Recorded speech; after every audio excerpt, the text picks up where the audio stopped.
Hi everyone, welcome back to Vidyasic YouTube channel. I hope you guys are doing well. इस video में बात करने वाले हैं कि आप सीए फाउंडेशन लॉ के एग्जाम में लॉ के क्वेश्चंस को कैसे लिख कर आएंगे एंड किस किस तरह के क्वेश्चंस आपके एग्जाम में दिखाई देते हैं।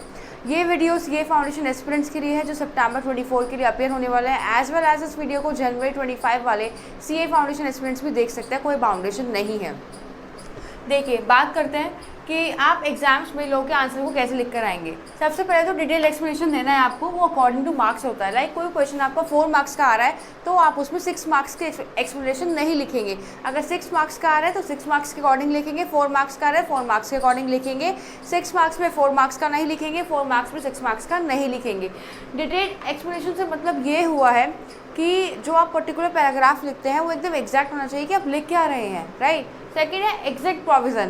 क्वेश्चन पढ़ के आपको प्रोविज़न समझ में आना चाहिए और एग्जैक्ट प्रोविज़न ही लगाना है, तब जाके आपको नंबर मिलेंगे, अदरवाइज आपके मार्क्स कट हो जाएंगे।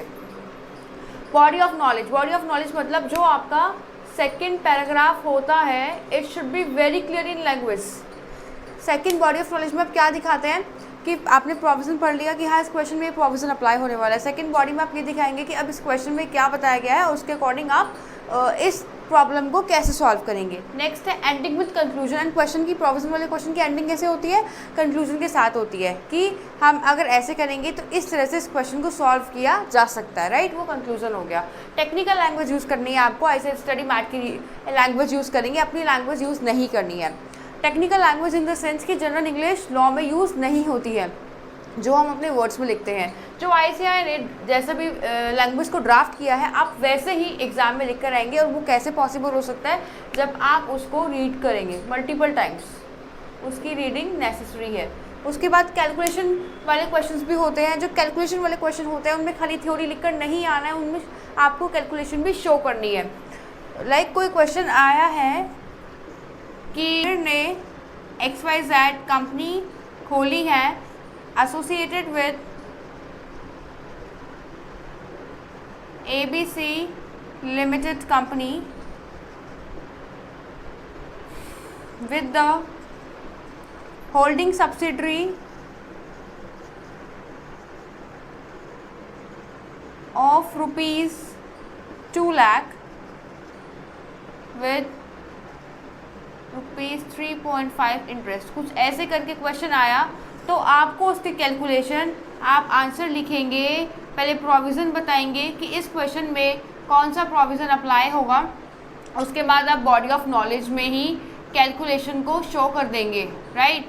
और जो थर्ड कंक्लूजन आएगा उसकी एंडिंग आपको सिंपल वे में करनी है। इतना आपको समझ में आ गया होगा कि जो भी कैलकुलेशन वाला क्वेश्चन आएगा, फर्स्ट आपको उसमें प्रोविज़न लिखना है, सेकंड बॉडी ऑफ नॉलेज में आप कैलकुलेशन शो करके दिखाएंगे, एज वेल एज आप कैलकुलेशन साइड में भी शो कर सकते हैं। थर्ड कंक्लूजन में आप कोई कैलकुलेशन शो नहीं करेंगे, डायरेक्ट जो आपको कंक्लूजन लिखना है लैंग्वेज में वो लिख देंगे। एंड लास्ट है don't write in your own words. अपने वर्ड्स में नहीं लिख कर आना है। अगर अपने वर्ड्स में लिख कर आएंगे तो अपने मार्क्स खुद कटाएंगे, अपने पैरों पे कुल्हाड़ी आप खुद मारेंगे। अपने वर्ड्स में लिख कर नहीं आना है। Write in technical language as it is drafted in your ICAI study mat. अब हम आ जाते हैं कि किस तरह के क्वेश्चन आपके एग्जाम में आते हैं। जैसे थ्योरी बेस्ड क्वेश्चंस हो गए। Theory based questions direct question होता है। डायरेक्ट क्वेश्चन आपका 12 मार्क्स का भी आ सकता है, 6 मार्क्स का भी आ सकता है। प्रोविज़न बेस्ड क्वेश्चन या फिर केस स्टडी में जिसको हम बोल देते हैं वो वाले क्वेश्चन आते हैं। कैलकुलेशन बेस्ड क्वेश्चन आते हैं। ट्रिकी क्वेश्चन मतलब ICAI अपनी तरफ से भी एक ऐसा क्वेश्चन ज़रूर डालता है जो सभी बच्चों को ट्रबल में डाल देता है कि इस क्वेश्चन को कैसे सॉल्व करना है। एंड लास्ट डिफरेंस आ सकता है, like difference between subsidiary company and holding company, difference between public company and private company. इस तरह के डिफरेंस भी आपके एग्जाम में ज़रूर आते हैं। बाकी अगर आपको और ज़्यादा एक्सपीरियंस चाहिए तो उसके लिए आपको mock test paper series solve करनी पड़ेगी, RTPs एंड PYQs। अगर इतना आपने अच्छे से कर लिया और आप कर लेंगे, डेफिनेटली आप अच्छे मार्क्स एग्जाम में स्कोर करेंगे। बाकी अगर आपको ये वीडियो अच्छी लगी तो इस वीडियो को लाइक करिए ना, मेरे चैनल को सब्सक्राइब करिए। Thank you.